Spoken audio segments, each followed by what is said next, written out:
This land is locked in ice for most of the year. Temperatures plummet to minus 90 degrees Fahrenheit and below. But in summer, the ice melts and reveals one of the largest and most mysterious geological formations on Earth. The Siberian Traps.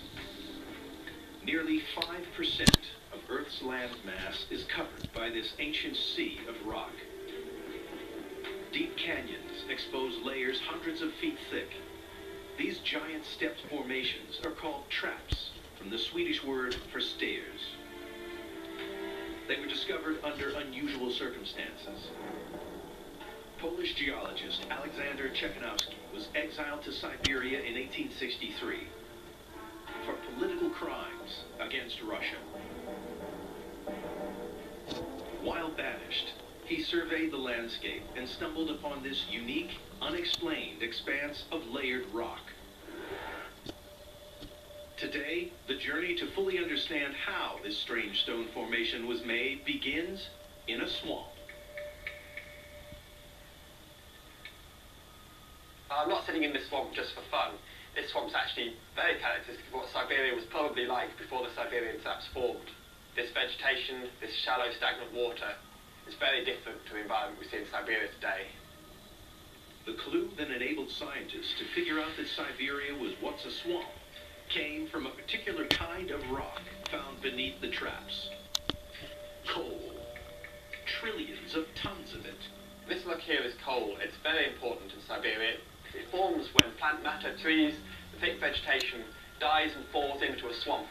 And over millions of years of geological time, they're compressed into a hard rock substance like the one I'm holding in my hand today. The age of the coal was determined by dating the plant fossils trapped inside the rock. The process revealed that the coal was formed more than 300 million years ago. It continued to collect and be compressed over the next 50 million years. So the environment was very stable, swamps, thick vegetation. Then suddenly, 250 million years ago, it all stops, and you have the Siberian traps lying on top of the coal. So something very dramatic must have happened at that time. So we really need to study this phenomenon to investigate the geology and see what we can find out. But investigating the geology of the Siberian Traps is no easy task, because they're located in one of the most remote and least explored areas of the planet. It's an arduous journey for Howard and his team, a 1,000-mile trek through Siberia over land and water, camping out in mosquito-infested forests. It's taken us nearly 7 days to get to this remote corner of Siberia, but this afternoon we've finally found the rock that we were hoping to study.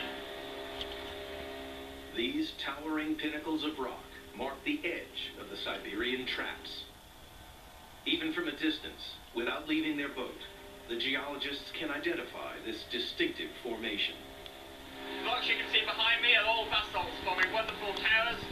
We've stopped and studied these in several locations, and what we've seen is only a tiny part of the basalt covers such a large part of Siberia. This evidence unlocks the mystery of how the traps were made. Basalt is what geologists call igneous rock.